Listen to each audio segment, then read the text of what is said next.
Hey guys, welcome back. Man, it is good to be here. And I just want to say, man, we had such a good time on Wednesday at our Zoom small groups. If you were not able to join, we are going to roll it back every single Wednesday from here on out. 7 p.m. we're meeting on Zoom with our small group leaders. We're going over some questions that revolve around the message that week. Man, it's just a really good time to hang out, see each other's faces, and have some fun. It gets a little crazy, but it's a good time. So if you guys have Instagram, hop on there. The link is in our bio every Wednesday. If not, text your leader or call them. They can send you the link so you can get on there with us. But this week we talked about comparison, and we asked the question, is comparison healthy?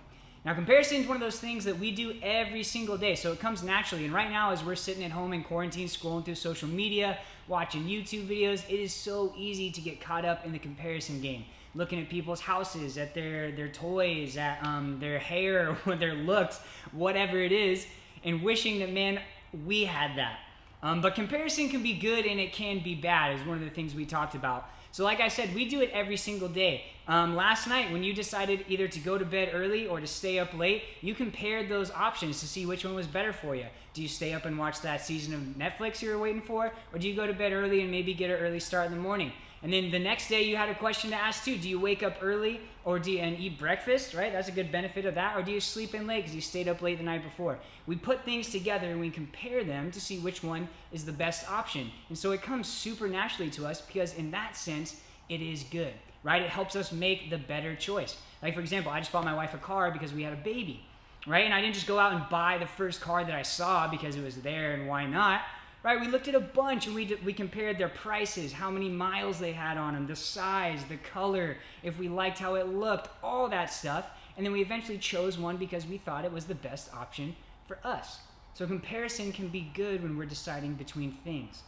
But there's a flip side where comparison can be super unhealthy. And man, we fall into this all the time. Adults, kids, old, young, all of us. Because there's always something we think that we need that we don't have. Right, so we're going to read a story and then we're going to ask the question, is comparison healthy? And I got 2 points for you that point us in a direction. So the story is of Leah and Rachel in Genesis 29, 2 sisters. And if you have siblings, you know that, man, it is real easy to compare yourself to your siblings. We had small groups on Wednesday and Luke, man, was in our group and his brother came in while we were asking questions and they just got into it about who's better at baseball and Fortnite and like everything else. And I was like, this is perfect, because I'm going to use this in my message, right? As siblings, we do it all the time, and Leah and Rachel were no different. So let's start reading in Genesis 29. Now Laban had 2 daughters. The name of the older was Leah, and the name of the younger was Rachel. Leah had weak eyes, but Rachel had a lovely figure and was beautiful. Jacob was in love with Rachel and said, I'll work for you for 7 years in return for your younger daughter, Rachel. So Jacob is this guy, son of Isaac, right? And he comes and he meets Laban and sees he has 2 daughters. And one of them, Leah, says she had weak eyes. That doesn't mean she needed glasses or contacts or something like that. It means that she just was comely, right? She didn't have the best looks. But Rachel said had a lovely figure and was beautiful. And Jacob falls in love with Rachel. Now imagine as Leah, typically back then in those days, the eldest was the one to get married off first. But Jacob falls in love with Rachel and Leah's sitting there like, what the heck? Man, why don't I have Rachel's looks? Man, why don't I have that figure, right? And sometimes we fall into that same trap. Now, it's probably not that for us, like fighting for a husband in junior high and stuff, but there's a lot of other stuff, right? For you boys, captain of the sports team, he's got skills to pay the bills, and you want those, right? For girls, it may be looks. For guys, it could be that too, right? Grades, money, status, popularity, all those things that we look at others and we think that we need to be happy. Okay, and the comparison train starts rolling. So what happens fast forward is Jacob works for 7 years for Rachel. First of all, crazy. She must have been really good looking. So he works for Rachel, but Laban tricks him. And then when he goes to sleep, instead of sending in Rachel to be his wife, he sends in Leah. And then Jacob wakes up in the morning and is like, Laban, you tricked me. What the heck? I worked for Rachel, not Leah. Now imagine Leah's poor heart is just breaking, right? She's like, I'm married to him. He doesn't even want me still. I can't even imagine how she felt. But she's definitely comparing herself to Rachel. So Jacob works another 7 years, and finally Rachel becomes his wife too. So he has Leah and Rachel.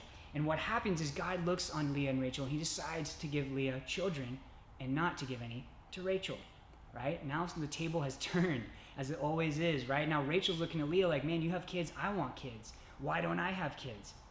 Right? And so this is what happens. Leah's about to be blessed with 4 boys.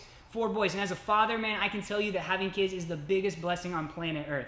Not always the easiest, but it is awesome. But look at what happens to Leah's attitude because she's still comparing herself to Rachel. So she has her first son, Reuben, and this is in Genesis 29, verses 31 through 35. She says, "It's because the Lord has seen my misery. Surely my husband will love me now," after she has her first son, Reuben.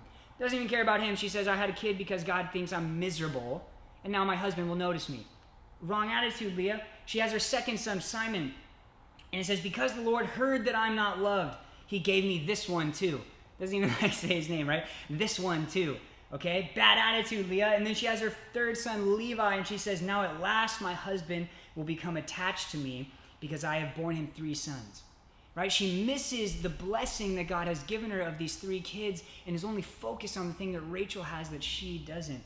And then finally she has her 4th son, Judah, and she gets it. She says, "This time I will praise the Lord." Right? She finally focuses on the things God has given her, taking a step back and saying, "Man, I'm blessed in these ways.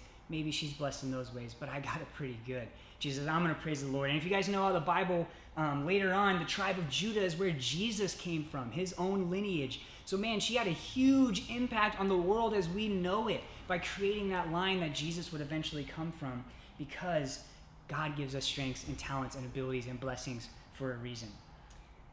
And it's funny, in Genesis 30, I'm going to read this verse real quick. Genesis 31, Rachel, she saw that she was not bearing Jacob any children, and she became jealous of her sister. So she said to Jacob, "Give me children or I'll die."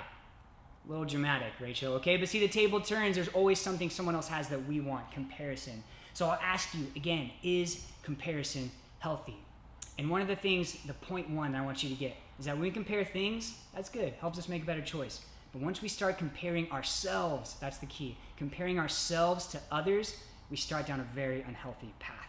Okay? And what comparison does, this is point 2, comparison narrows our focus to the things that others have, so we completely miss what God has already given us.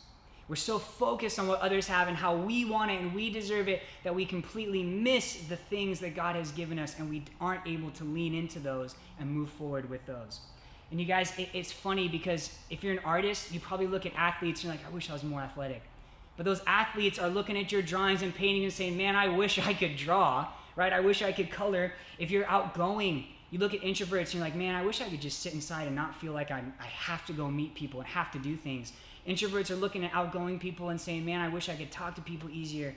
If you're good at math, you wish you were good at English. And those people who are good at English wish they were good at math, right? There's always something that we look at others and we want. But here's the deal. God gave you strengths. God gave you talents and abilities for a reason, right? And no one else has the things that you have. But if we compare ourselves to others, we're going to completely miss those. So what we need to do is take a step back, look at our lives, and look what God has already given us and lean into those. Don't worry about what other people have that you don't. Don't worry about what other people can do that you can't, right? God has put you here for a reason to do amazing things. And if you lean into that, you're going to be awesome, right? You're going to do great, and you're going to move along that path that God has for you.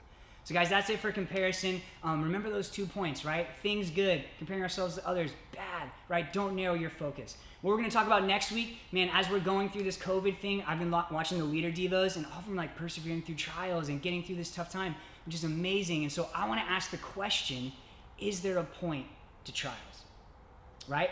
Is there a point to trials? Is there a point that we're supposed to be getting from all this stuff going on? Because God doesn't make mistakes, so there has to be, right? So that's what we're going to talk about on Wednesday at 7 o'clock, and that's what we're going to talk about on Friday next week. I'll see you guys there.